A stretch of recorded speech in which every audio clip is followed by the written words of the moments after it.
Pourquoi sourire des aînés d'ici et d'ailleurs? Je vous dirais que Sourire des aînés d'ici et d'ailleurs est né en 2018. Et la première fois que j'ai eu à présenter mon projet, c'était au Canada en 2019 lors d'une conférence. Je crée Sourire des aînés à partir de 3 expériences. La première expérience est que je travaillais dans un nursing home ici aux États-Unis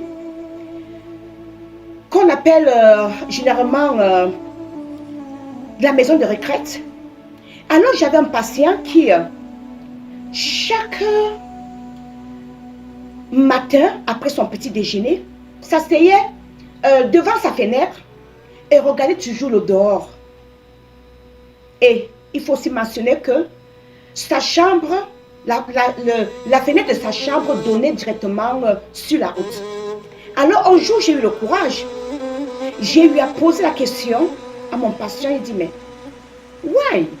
Pourquoi chaque fois après le déjeuner tu viens, tu t'assois et tu regardes la route?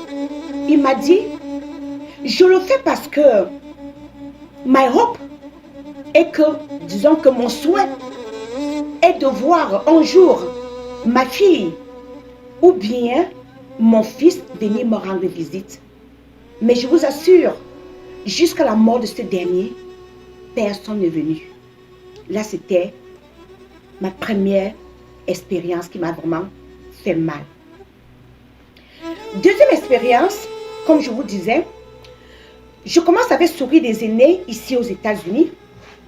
Je rendais déjà visite aux personnes du 3e âge. Et alors, je tombe sur un monsieur que j'appelais mon père, Georges.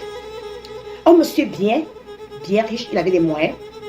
Mais malheureusement, il m'a dit à 86 ans, il avait tout signé, les papiers, et puis il a légué toute sa richesse à son fils. Il n'avait qu'un seul fils. Et alors, quand il a fait, son fils a coupé les pieds. Quand j'ai connu Georges, je me souviens, son fils venait à la résidence rien que une fois les 2 semaines pour venir payer les employés. Et alors, quand j'ai fait la connaissance de Georges, il était très content. Il m'a dit, Françoise, Dieu m'a envoyé une fille. Tu es désormais ma fille. Et alors, Georges était très content de me voir. Quand j'arrivais, il partageait ses expériences avec moi.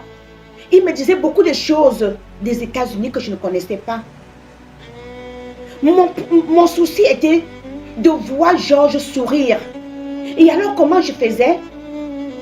Pour qu'il soit gai, je mettais une musique camerounaise, les Bécoussi que je dansais, et Georges était content, il riait, il souriait. Je me souviens encore, quand Georges mourait, j'étais à ses côtés. Un matin, je suis arrivée, il ne se sentait pas bien.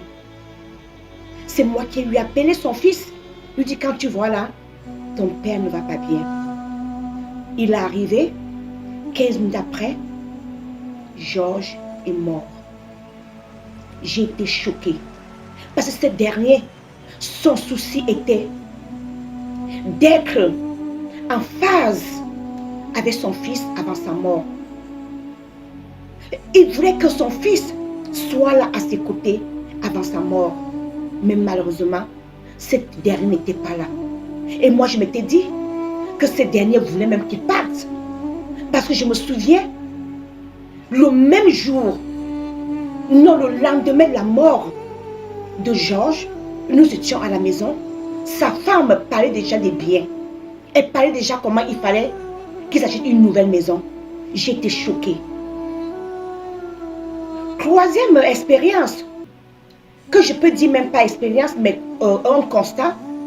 Je constate que sur les réseaux sociaux, les gens parlent des orphelins, on parle des prisonniers, on parle des femmes battues, on parle des enfants abandonnés.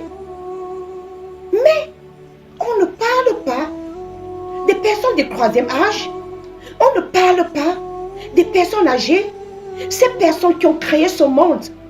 Ces personnes qui ont fait de nous qui nous sommes aujourd'hui. Pourquoi les gens ne parlent pas d'eux? Est-ce que c'est parce que ils n'ont plus rien à faire dans ce monde? Est-ce que c'est parce que ils sont prêts à partir? Pourquoi on ne parle pas des personnes âgées? Pourquoi on ne parle pas des personnes du troisième âge? C'est ça donc qui me pousse à prendre cette décision de créer le sourire des aînés d'ici et d'ailleurs. Et je m'étais dit, je commence ici aux États-Unis et après ça, je vais m'étendre dans tout le monde entier, surtout en Afrique.